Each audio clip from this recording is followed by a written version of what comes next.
말씀으로 사는 삶에 대해서 같이 살펴보고 있습니다. 말씀으로 사는 삶에 대해서 살펴보면서 이 웨슬리안 우리 웨슬리의 그 신앙 가운데서 은혜의 네개 출처, 교리의 네 기둥 이렇게도 말하고요. 그 네 가지가 뭐죠? 성경, 전통, 이성, 경험, 그렇죠? 그걸 이제 살펴보고 있는데, 오늘 이 네 가지는 동등한 지위에서 병행적으로 이렇게 똑같은 위치에서 있는 것이 아니라 성경이 기본이고 성경 위에 이 세 개가 있다, 이렇게 생각하면 좋다, 이런 말씀을 드렸어요. 그래서 오늘은 성경과 이성의 성경을 토대로 한 이성이 되겠죠. 그렇게 해서 말씀으로 사는 삶. 성경이 말씀인데, 말씀으로 사는데 말씀 위에 이성을 이렇게 올려놓고 한번 생각해 보는 겁니다. 그렇게 해서 봤는데, 기본적으로 기독교는 덮어놓고 믿는 신앙이 아니라 아주 합리적인 신앙이다. 논리적이고 하나님 주신 이성으로 면밀하게 분석하고 사고하여 이치에 맞는 그런 것을 믿는 신앙이다라는 걸 우리가 보았습니다. 그렇죠? 말씀에 의한 삶을 살려고 할 때 또 가장 주의를 기울여야 할 부분은 그 당시의 지배적인 신앙관이다. 이게 이제 지난주에 우리가 봤습니다. 모두 다가 이렇게 생각하니까 당연하게 받아들여 버리면 하나님이 말씀하시는데 하나님의 말씀을 못 따라들을 수도 있다라는 것입니다. 대부분 이제 어떤 우리가 신앙의 이런 거 가르침을 이래 보면 2000년 동안 없던 거 갑자기 오늘날 내가 깨달았다, 이건 대부분 이단이에요. 대부분 이단인데 2000년 동안 역사 속에서 신학적으로 뒷받침이 되고 발전되어 온 그런 신앙관을 갖는데, 그런데 그거에 완전히 얽매여 버리면 하나님이 말씀하시는 것을 못 들을 수도 있다는 겁니다. 그래서 이게 참 쉽지는 않습니다. 쉽지는 않은데 지배적 신앙관에 매몰되지 않는 그런 신앙, 그거를 우리가 지난주에 우리가 한번 생각해 봤고요. 오늘은 치우치지 않고 성경 말씀대로 바르게 분별하여 따라가기 위해 또 중점을 두어야 할 부분이 뭔가 또 이렇게 살펴봅니다. 제가 한 5, 6년 된 것 같아요. 교회에서 설교를 했는데, 설교를 할 때 예화를 인터넷에서 찾아가지고 그 예화를 활용을 해서 설교를 했습니다. 제가 이제 그 예화를 다시 기억해서 제가 한번 말씀을 드릴 테니까 한번 들어봐 주십시오. 중국 동부지방과 일본의 큐슈 지방에 나는 대나무 중에 모죽이라는 게 있습니다. 틀모자 써서 모죽이라는 모슈 또는 마오슈 이렇게 하는 그 모죽이 있는데, 이 대나무는 어떤 사람이 이제 농사 짓는데, 대나무 농사 짓는다 해서 가보니까 그냥 빈 밭이 있어요. 그래서 아직 뭐 이렇게 씨를 안 버렸구나 했더니, 그 다음에 가봐도 또 그대로고, 뭐 몇 달 후에 가도 그러고 몇 년 후에 가도 그대로인 거예요. 그래 물어봤어요. 왜 이렇게 농사 짓는다더니 내버려 뒀느냐고. 잠깐 기다려 보라고. 이미 씨를 뿌려놨다는 거예요. 근데 이 모죽은 5년이 되면 어느 날 이 죽순이 올라오면서 그때부터 자라는데 순식간에 30m까지 자란다는 거예요. 한 1, 2주 만에. 엄청나죠. 그래서 연구를 해보니까 5년 동안은 뭐 이게 어떤 조화가 있는가 살펴보면 땅을 캐보니까 5년 동안은 이 씨가 뿌리를 내리는 거예요. 땅 위로 싹은 안 올라오는데 뿌리를 내려서 이 뿌리가 몇십 미터, 심지어는 몇백 미터 이렇게 뿌리를 쫙 뻗어가지고 이렇게 있다가 때가 되면 드디어 이 모든 뿌리에서 빨아들이는 이 영양분으로 분출을 하는데 이 모죽이 자라는데 막 눈에 보이게 하루에 60cm씩 자라는 거예요. 속속속 자라가지고 이 30m까지 올라가는 거예요. 이야, 대단하죠? 이제 이 모죽이라는 걸 생각해 보면 우리는 눈에 뭘 성과가 안 보인다고 해서 절망할 필요가 없는 거예요. 우리가 미리 눈에 보이지 않는 부분에서 탄탄하게 준비를 해 놓으면 때가 되면 자랄 거니까. 하나님이 모죽과 같이 때가 이르면 순식간에 자라고 열매를 맺을 수 있도록 인도하실 것입니다. 조급하게 생각하지 말고 깊이 있게 그리고 넓게 뿌리를 내리시는 것이 좋겠습니다. 은혜가 되십니까? 아멘. 할렐루야. 근데 제가 이거를 설교를 하고 난 뒤에 찾아보니까 다 거짓말인 거예요.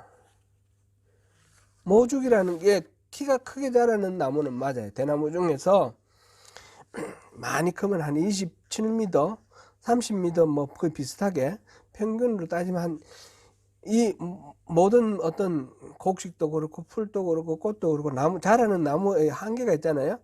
이 모죽은 한 30m가 한계인데 보통은 한 20m 정도 자라는 거예요. 이게 자랄 때는 쑥쑥 자라는 건 맞아요. 근데 씨를 뿌리면 5년 동안 안 보이다가 자라는 게 아니고 씨를 뿌리면 그때부터 자라는 거예요. 그럼 쑥쑥 자라는 거예요. 쑥쑥 자라가지고 제일 많이 컸을 때 한 7m 이렇게 크는 거예요. 제가 이제 거짓말로 설교를 했지 않습니까? 지금 또 여러분 인터넷에 모죽 한번 쳐보세요. 숱한 글이 나와 있습니다. 모죽의 은혜. 다 제가 설교한 이 말씀 그대로 나와 있습니다. 모죽 제대로 된 정보는 없습니다. 그래서 이제 사전을 찾아보니까 이게 그게 아니라 하는 것을 알게 됐는데 대부분 나무는 대나무는 씨가 맺는 게 뭐 100년에 한 번 맺고 뭐 60년에 한 번 맺고 그러잖아요. 근데 씨로 가지고 번식하는 게 아니고 뿌리로 번식하는데 우리도 이게 때가 되면 싹을 틔우고 자라고 모죽에 방금 제가 말씀드린 건 전부 거짓말입니다. 이 설교는 잘못된 정보에 근거해서 한 그릇된 설교입니다. 그리고 제가 바로 사과를 했습니다. 주일에 제가 지난주에 설교한 거는 알아보니까 전부 거짓말입니다. 은혜가 되는 게 좋은 게 아니라 이거는 전부 거짓말입니다. 그렇게 소개했습니다. 또 다른 이야기 하나 있습니다. 출애굽기 한번 보시겠습니다. 출애굽기 25장 출애굽기 25장 10절 우리 같이 한번 읽어보겠습니다.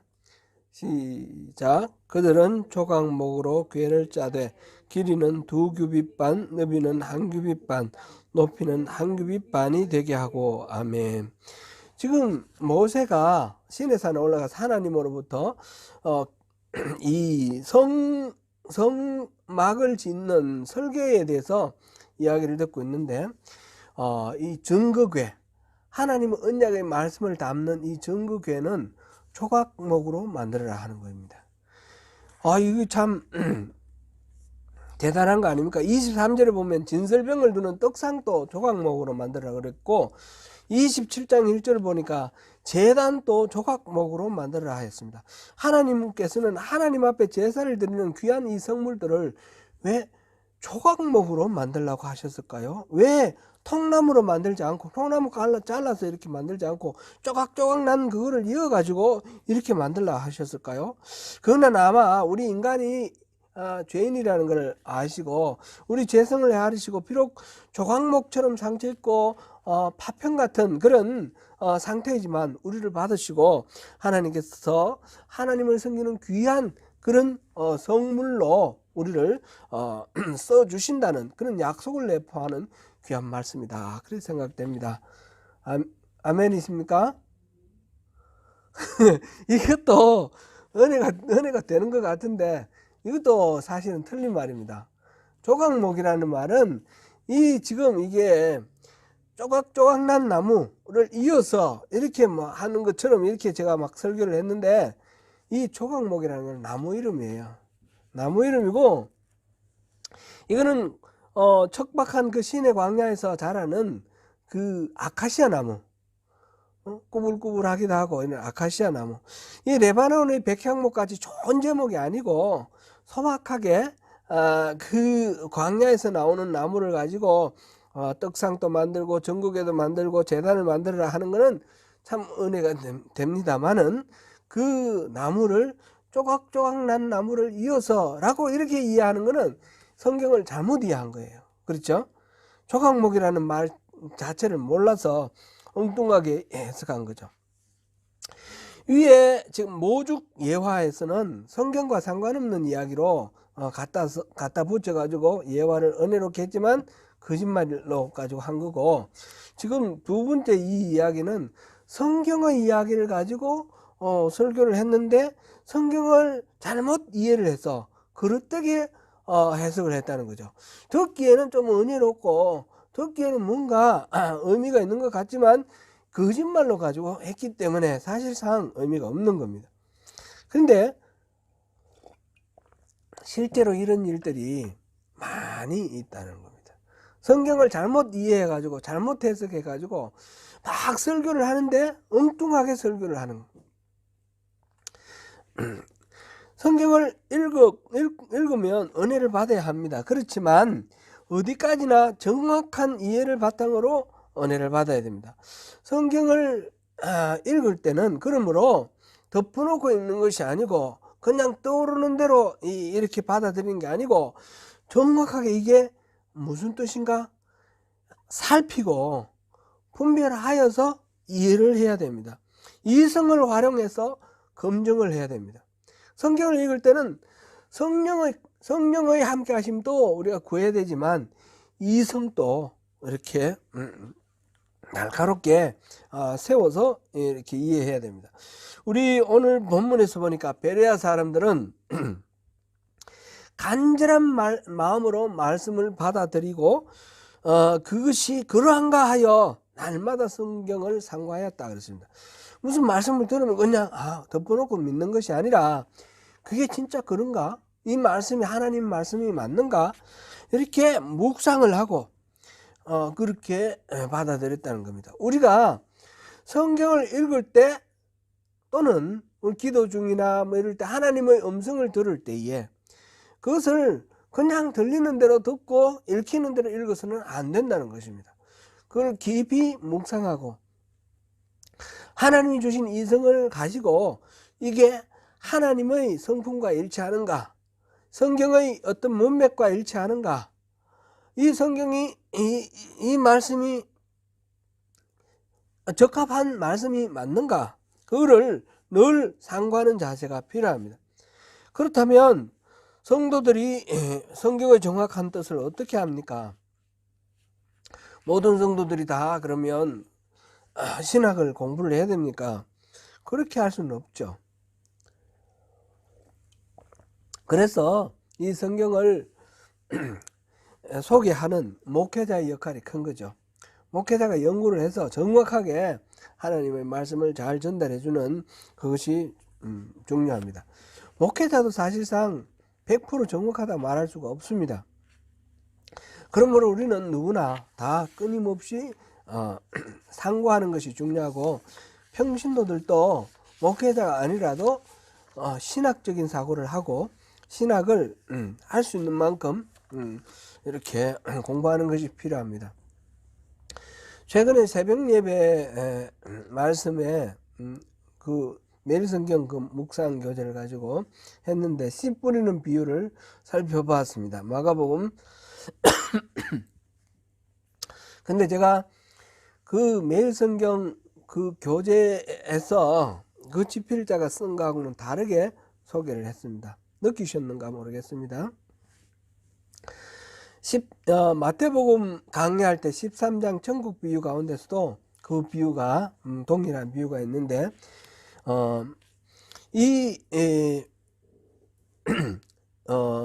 씨 뿌리는 비유에서 중요한 포인트 두 가지를, 우리가 잘못 이해할 수 있는 두 가지를 보았습니다. 한 가지는 예수님이 왜 이 비유로 말씀하시는가 하는 거고, 또 한 가지는 예수님은 비유가 아니면 말씀하지 아니하셨다 그랬는데 예수님이 말씀하신 것은 모두 다 비유인가? 첫째, 예수님이 비유로 말씀하신 이유가 무엇인가라는 것은 근거가 이 마가복음 4장 10절에서 12절입니다. 우리 같이 마가복음 한번 찾아보겠습니다. 마가복음 4장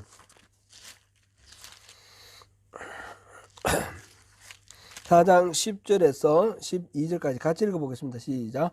예수께서 홀로 계실 때에 함께한 사람들이 12제자와 더불어 그 비유들에 대하여 물으니 이르시되 하나님 나라의 비밀을 너희에게는 주었으나 외인에게는 모든 것을 비유로 하나니 이는 그들로 보기는 보아도 알지 못하며 듣기는 들어도 깨닫지 못하게 하여 돌이켜 죄사함을 얻지 못하게 하려 함이라 하시고.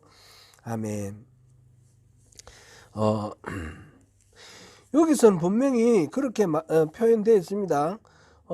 예수님은 그렇게 말씀하셨어요. 예수님과 함께 한 사람들과 제자들에게는 하나님 나라의 비밀을 알려주시고 외인들에게는 그 비밀을 주시지 않기 위해서, 즉 천국 복음의 비밀을 감추기 위해서 비유로 말씀하셨다라고 합니다.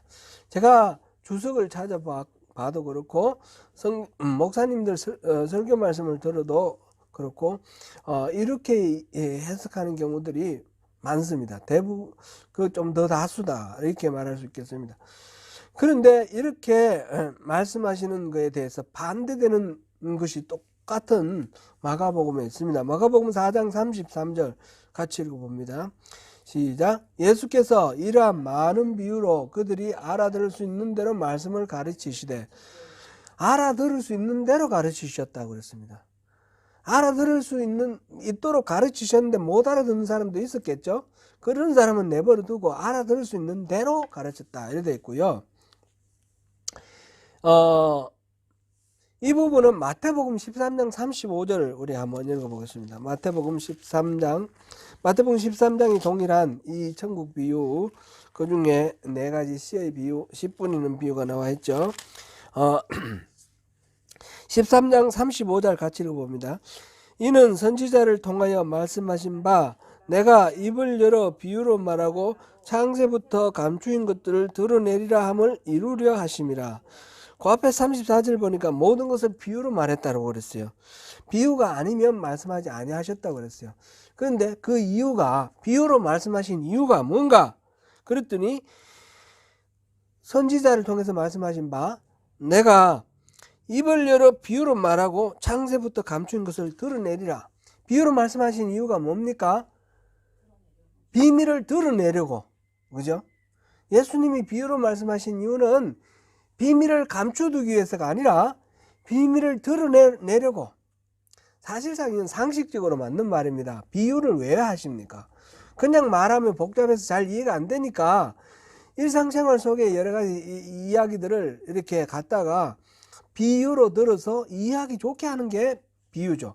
지규도 있고 은유도 있고 풍류도 있고 뭐 여러 가지 비유법이 있는데, 비유를 말하는 이유는 알아듣기 쉽게 말하는 겁니다. 예수님께서 비유로 말씀하신 것도 알아듣기 쉽게 말씀하셨습니다.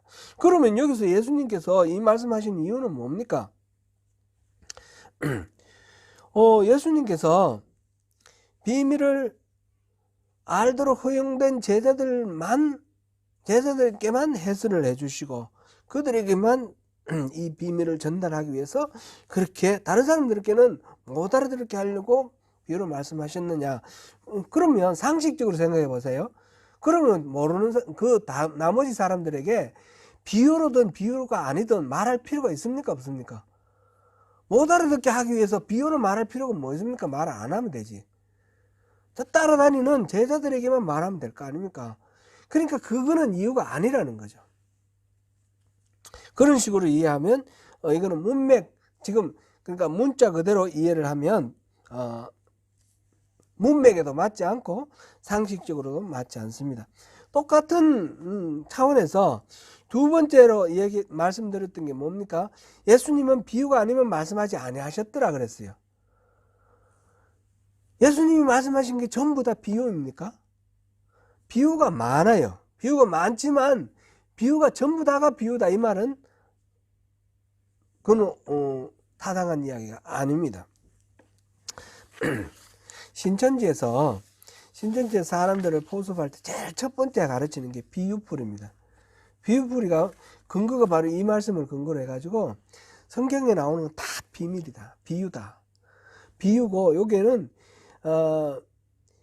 신천지에 들어온 사람들에게는 이 비밀을 가르쳐주고 저희는 그래서 너희는 제자들에게는 가르쳐주고 저희들 나머지 사람들에게는 감춰두기 위해서 비유로 했다. 그러니까 들어와서 요 비유를 풀이하는 걸 들으라. 그래야지 성경을 제대로 알고 천국 갈 수 있다. 이렇게 말하는 거예요. 그거는 잘못된 이유입니다. 비유를 예수님이 말씀하신 이유는 알아듣게 하려고. 창세부터 감추어진 비밀을 드러내려고 그렇게 하시는 겁니다. 그런데 못 알아듣는 건 어떻게 합니까? 못 알아듣는 사람 계속 있단 말이죠. 들어도 넣지 못하고 보아도 알지 못하는 이런 사람이 있단 말이죠. 왜냐하면 마음속에 거부감이 있고 또 자기 나름의 욕심이 차 있고 근심과 재리에 대한 욕망이 있고 이런 사람들은 예수님이 그렇게 쉽게 말씀드려도 못 알아들으면 결국은 이거는 자기들에게 재앙이 되는 거예요. 이사야에서 이거를 인용을 했는데 이사야 선지자를 보내면서 하나님이 하신 말씀이 이 말씀인데 그 말씀도 똑같은 겁니다. 그 당시에 패역한 이스라엘 사람들에게 너희들 그렇게 말해도 못 알아듣냐? 이제는 너희들 귀를 막아버리고 너희들 비밀로 감춰두겠다 이 말씀이 징계인 거예요. 징계. 그러니까 예수님께서 이 씨 뿌리는 비유를 말씀하신 이유는 뭡니까? 천국 복음이 전해질 때 귀를 열고 잘 알아듣고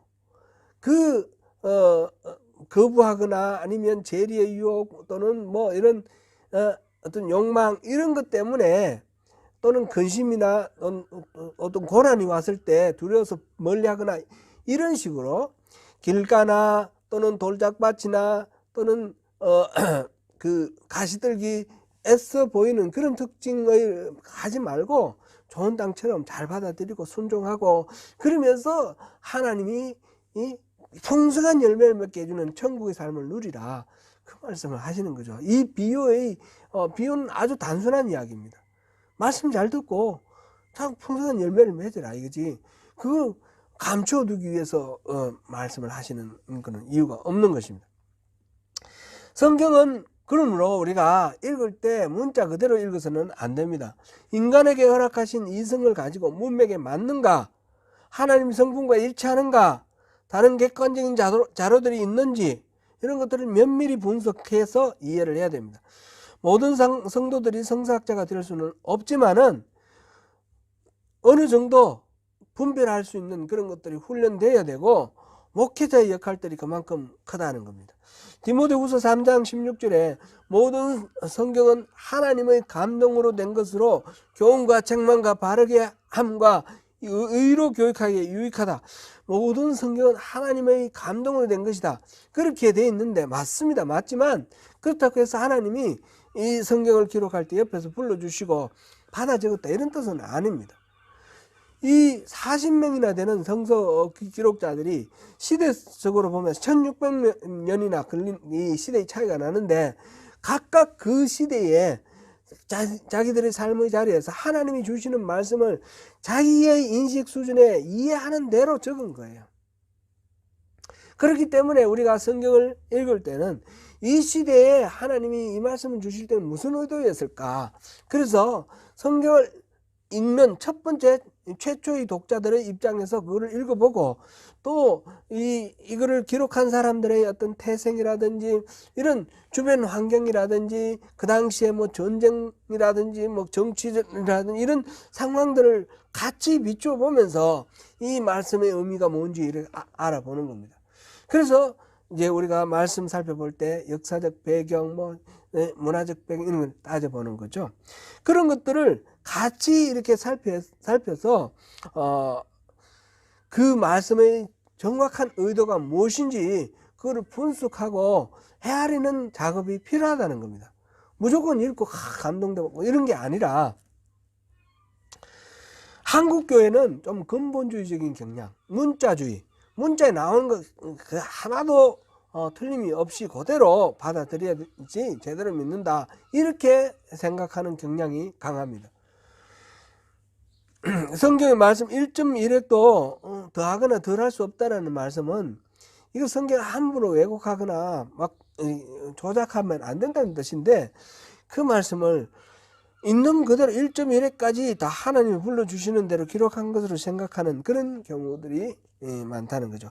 그렇게 해서는 안 되고 문자 그대로가 아니라 해석을 통해서 정확하게 그 말씀이 무슨 뜻인지를 이해를 해야 됩니다. 그리고 나서 그것을 적용하는 겁니다. 씨 뿌리는 비유의 그 말씀을 하신 이유는 그 예수님의 말씀을 듣고 천국 복음을 잘 받아들여서 천국 백성이 되라, 천국의 그 풍성한 열매를 맺으라는 그런 말씀이니까 그걸 잘 이해를 하고 그런 식으로 삶을 살아가야 되는 것입니다. 그 하나님께서 우리에게 말씀을 주시는 이유는 그 말씀을 통해서 우리가 하나님 주신 은혜를 누리게 되고 삶이 변화되는 것, 그것을 원하시는 거죠. 귀 있는 자는 들으라. 지금 계속해서 예수님께서 이 씨 뿌리는 자의 비유를 말씀하시면서 귀 있는 자는 들으라 이런 말씀하셨어요. 이 말은 사람들 중에 귀 있는 자가 있고 귀 없는 자가 있다, 그런 뜻일까요? 그리고 귀 있는 자, 하나님의 그 천국에 들어갈 수 있도록 허락된 사람하고 허락되지 않은 사람 같이 똑같이 얘기하면서 너희들은 듣지 말고 너희들은 들으라 이렇게 말했을 리는 없다는 거예요. 그죠? 귀 있는 사람은 들으라. 너희들 다 귀가 있잖아, 다 들어, 이 말씀이죠. 귀가 있으면 다 들어. 왜 안 듣니? 마음속에 딴 생각을 하고 뭐 이렇게 해서 거부하고 또 욕심 유혹 이런 것 때문에 안 들으니까 예수님이 안타까운 마음에 귀가 있으면 다 들어 이렇게 말씀하시는 거잖아요. 그래야 말이 문맥이 맞는 겁니다. 그죠? 그렇게 우리가 이해를 해야 돼요. 예를 들어서 마태복음 18장 9절에 만일 내 눈이 너를 범죄하게 하거든 빼어내버리라. 한 눈으로 영생에 들어가는 것이 두 눈을 가지고 지옥불에 던져지는 것보다 나으니라. 이거를 말씀 그대로 여기 기록된 그대로 이제 순종한다 해가지고 자기가 뭘 잘못 이렇게 보고 눈으로 본 것 때문에 어떤 유혹이 생겨서 죄를 지었으면 눈을 빼버리면 그러면 어떻게 되는 거예요? 전부 외눈박이 뿐이 아니라 남은 눈까지 눈 멀쩡한 사람은 거의 없을 거예요. 그런 얘기가 아니죠. 그만큼 철저하게 결단하고 죄와 담을 쌓고 멀리 하라는 그런 말씀 아닙니까? 그러니까 문자 그대로가 아니라 말씀의 의미 그대로, 그것이 중요한 것입니다. 예수님은 요한복음에서 영적 분별력이 어두워 예수님의 말씀을 깨닫지 못하는 사람들에게 이런 말씀을 하셨습니다. 요한복음 7장 17절입니다. 제가 읽겠습니다. 사람이 하나님의 뜻을 행하려 하면 이 교훈이 하나님께로부터 왔는지 내가 스스로 말함인지 알리라. 하나님 뜻을 행하려 하면 이 교훈이 하나님으로부터 왔는지 알게 된다라는 거죠. 말하자면 그냥 들어보고 뭐 이런 얘기가 아니라 정말 말씀대로 순종해야 되겠다라는 그런 마음으로 들으면 하나님 말씀이 분별이 된다는 겁니다. 요한복음 8장 31절 32절에 그러므로 예수께서 자기를 믿은 유대인들에게 이르되 너희가 내 말에 거하면 참으로 내 제자가 되고 진리를 알지니 진리가 너희를 자유롭게 하리라. 너희가 내 말에 거하면 하나님 예수님의 말씀 안에 그 말씀의 본래의 의미를 정확히 이해하고 그 말씀 안에 푹 젖어서 그렇게 살게 되면, 그러면 정말 자유를 누리게 된다는 거죠. 정말 진리를 누리게 되는 겁니다. 얽매임이 없이. 하나님의 말씀이 무슨 뜻인가? 그 말씀이 그렇다면 내가 그렇게 살아야지. 이런 우리의 삶, 마음의 자세. 이게 이제 씨 뿌리는 비유의 의미이기도 합니다. 그렇게 할 때에 결실을 맺는 것입니다. 그러므로 우리는 이 말씀을 잘 분별하는 것하고 연결되어 있는 것이 순종하는 겁니다. 말씀대로 사는 것, 순종하는 것. 지금 베레아 사람들이 왜 그걸 그렇게 말씀이 그러한가 하고 상고하였다 그랬습니까? 매일 상고하였다 그랬습니까? 그런 지금 가르침을 바울 사도가 전하는 그 가르침을 듣고 이게 말씀이 그렇다면 그렇게 살려는 마음이 있으니까 그런 거 아니겠습니까? 그러니까 말씀대로 사는 삶, 말씀에 거하는 삶은 그 말씀이 그냥 문자 그대로 그 말씀대로 산다는 뜻이 아니라 그 말씀을 선포하신 하나님의 의도를 제대로 깨달아 가지고 그 말씀이 이러하면 그렇게 살겠다라는 그런 의미입니다. 그게 말씀대로 사는 겁니다. 거기에는 굉장히 많은 위험이 있고 부담이 있는 것이 사실입니다. 한 가지 예로 베드로가 이 갈릴리 그 호수를 지나가다가 제자들이 지나가다가 막 풍랑이 일어가지고 막 난리를 칠 때에 새벽에 보니까 저 어스름한 그 어둠 속에서 누가 온단 말이죠. 보니까 막 지나가려고 그래서 막 소리 질렀더니 예수님이에요. 아, 그래 예수님인데 베드로가 주님이시거든 나보고 오라 하소서 그랬더니 주님이 오라 그러셨어요. 그러니까 베드로가 그냥 물 위를 걸어갔죠. 가다가 파도를 보고 잠겼다 그랬습니다. 이런 정도의 위험. 이게 지금 예수님이 분명하고 예수님이 나를 부르시니까 예수님이 오라 하시면 나 간다. 베드로가 그렇게 갔을 때는 물에 빠지지 않았습니다.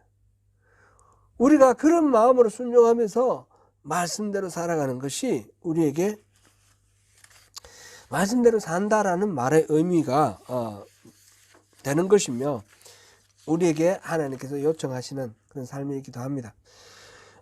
성경과 이성의 관계에 대해서 우리가 살펴보았습니다. 성경을 하나님이 주신 이성을 활용해서 면밀하게 살펴서 정확하게 하나님의 뜻을 분별하는 것, 이거 반드시 필요합니다.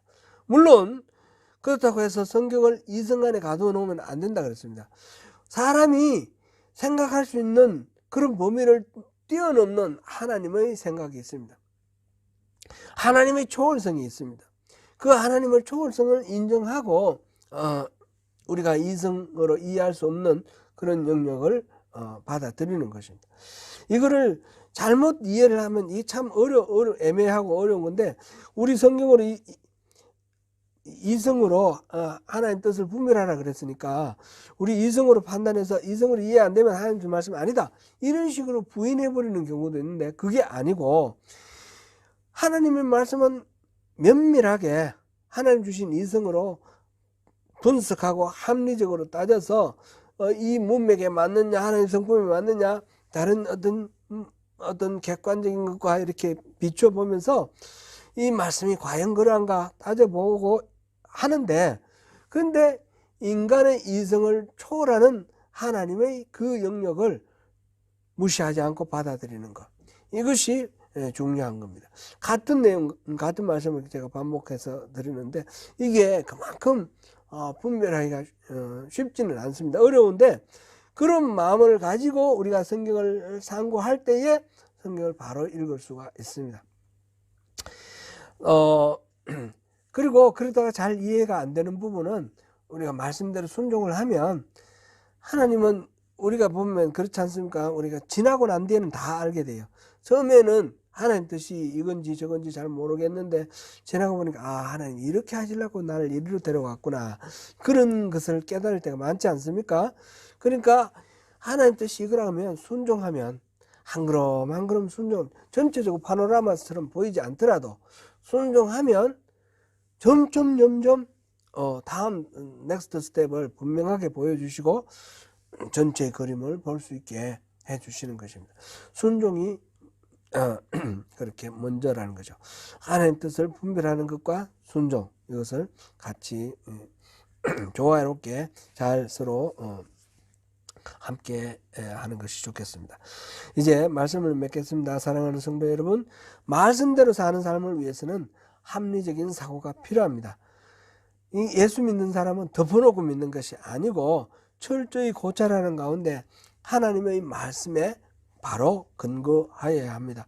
하나님 뜻이 이해되었다면 세상의 어떤 사조나 지배적인 신앙관이나 나의 합리적인 판단이나 그런 것들보다 하나님의 말씀, 하나님이 이렇게 말씀하셨으니까 하나님 말씀을 우선해야 된다. 그래서 성경이 이성보다 우선한다라는 말씀이 의미입니다. 우리에게 이성을 주시고 생각하는 신앙으로 참된 진리를 발견하고 누리기를 소망하며 분투하며 사는 저와 여러분 되시기를 축원합니다. 기도